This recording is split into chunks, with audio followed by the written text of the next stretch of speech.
बिस्मिल्लाहिर्रहमानिर्रहीम। अस्सलाम वालेकुम व्यूअर्स। इस हेल्प में हम आपको बताएंगे कि आप टैक्सेस कैसे जमा करवाते हैं, एफबीआर की वेबसाइट पे किस तरीके से इंफॉर्मेशन को अपलोड करते हैं और किस तरह से हमारा सिस्टम उन तमाम इंफॉर्मेशन को अकोमोडेट करता है हमारे सॉल्यूशंस तक, टैक्स सर्टिफिकेट्स तक। तो हम अभी बात कर रहे हैं कि किस तरह से हम टैक्स को जमा करवाएंगे और क्या तरीक़ाकार होगा। हम अपने लॉगिन में आ जाते हैं, तो जो टैक्सेस हमने काटे होंगे वो सारे के सारे हमारे पास ई पेमेंट्स के अंदर, ये हमारे पास ई पेमेंट, न्यू ई पेमेंट है। इसको हम जैसे ही क्लिक करेंगे तो यहाँ पे हमें स्क्रीन में सेल्स टैक्सेस भी और बाकी टैक्सेस भी, फाइनल, एडजस्टेबल, तमाम टैक्सेस आ रहे होते हैं। अभी हमने एक टैक्स काटा जो 8,000 रुपये का था और शाहज़ादा दिलन को का था, फाइनल डिस्चार्ज में आ रहा था, तो ये सेपरेट हम रखते हैं इसको आपने इतना ही करना है, यहाँ पे क्लिक करना है और सेव कर देंगे। सेव करते ही जिस यूज़र के पास राइट्स होंगे पेमेंट एडवाइसेस के, तो हम न्यू पेमेंट एडवाइस में जाएंगे तो उन राइट्स पे ये ऑटोमेटिकली तमाम चीज़ें आ जाती हैं। हमारे पास सॉफ्टवेयर में मुख्तलिफ स्ट्रीम से मुख्तलिफ एडवाइसेस आ रही होती हैं। मसलन ये वेंडर पे एडवांस की है, विद होल्डिंग टैक्स फाइनल की है, सेल्स टैक्स की है, पेटी कैश की है, बहुत सी एडवाइसेस आ रही होती हैं। अभी हम बहुत स्पेसिफिकली हमने फाइनल डिस्चार्ज का एक टैक्स बनाया था, तो ये हमारे पास एक एडवाइस WPA आ रही है। सो यहाँ पे गवर्नमेंट ऑफ पाकिस्तान, ITO को हमने पे करना है। आप FBR लिखना चाहते हैं, इनलैंड रेवेन्यू लिखना चाहते हैं, उसको चेंज कर सकते हैं, चेक पे ई डिपॉजिट होगा। सो हमने यहाँ पे डिस्क्रिप्शन अपने बैंक अकाउंट की लिखनी है कि withholding tax deposited for Shahzad Adil and को। सो हमारे पास स्पेल चेक भी यहाँ पे मौजूद है। आप राइट क्लिक करेंगे और स्पेलिंग्स को दुरुस्त कर सकते हैं।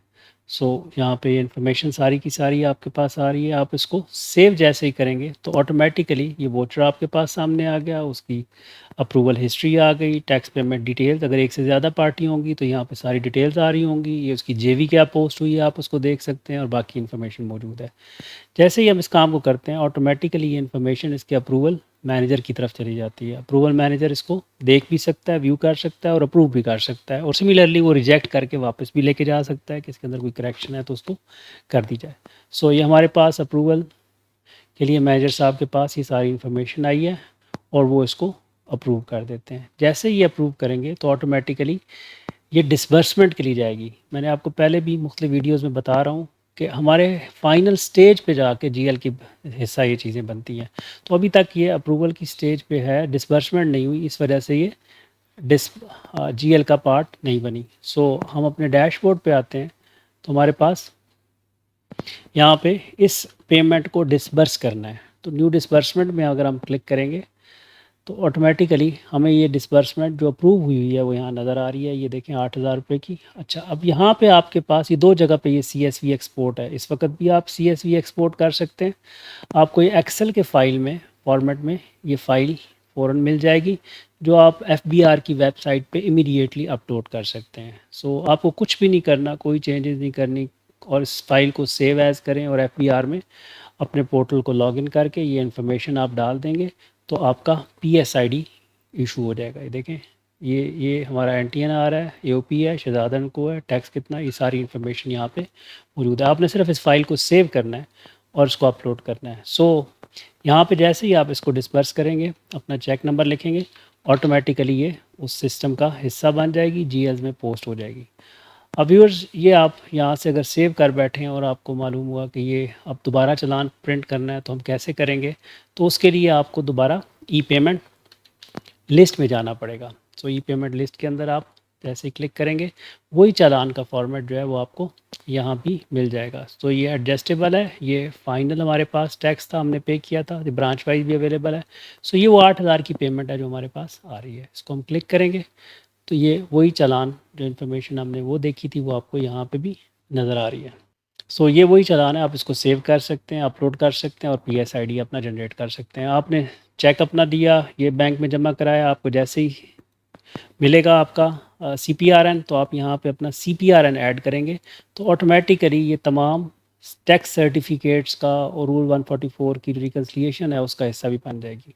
याद रहे, हमने अपना जो PSID का फॉर्मेट है वो यहाँ पे चेक लगाया हुआ है। आप अगर गलत नंबर यहाँ पे सेव करने की कोशिश करेंगे तो ये एरर देगा और उसको सेव नहीं करेगा। हमारे पास PSID का जो फॉर्मेट है एफबीआर में वो ये है कि सबसे पहले आपका साल आता है 2023, फिर आपका मंथ आता है 07, आज 19 तारीख है, लेट्स सपोज ये 21 तारीख है तो 21 यहाँ पे आ गई, और फिर PSID का अपना नंबर जनरेट होता है। सो जैसे ही आप सेव करेंगे तो ये कॉन्ग्रेचुलेशन का मैसेज भी आपका, एडवाइस अपडेट होगी और ये CPR का हिस्सा बन गई है। सो अगर हम इसको आगे जाके अगर यूज़र को राइट्स होंगे तो वो अपने टैक्स सर्टिफिकेट्स के अंदर भी इसको जाके देख सकेगा। तो व्यूअर्स, ये आप टैक्स स्टेटमेंट जो डिडक्शन हुई है सारी की सारी, वो भी आप डिटेल्स यहाँ पे देखने के काबिल हैं कि ये 2 लाख पे देखें हमने लास्ट पेमेंट की है, वो उसकी डिटेल आ रही है, तो ये भी आप देखने के काबिल हैं। उसी तरह इंडिविजुअल टैक्स सर्टिफिकेट्स पे भी ये इन्फॉर्मेशन सारी की सारी अपडेट हो चुकी है। सो ये थी हमारे पास ट्रेनिंग विद होल्डिंग टैक्सेस को जमा कराने की और उनके पेमेंट्स डालने की, एडवाइसेस डालने की, उनके CPRNs अपडेट करने की। Thank you so much viewers.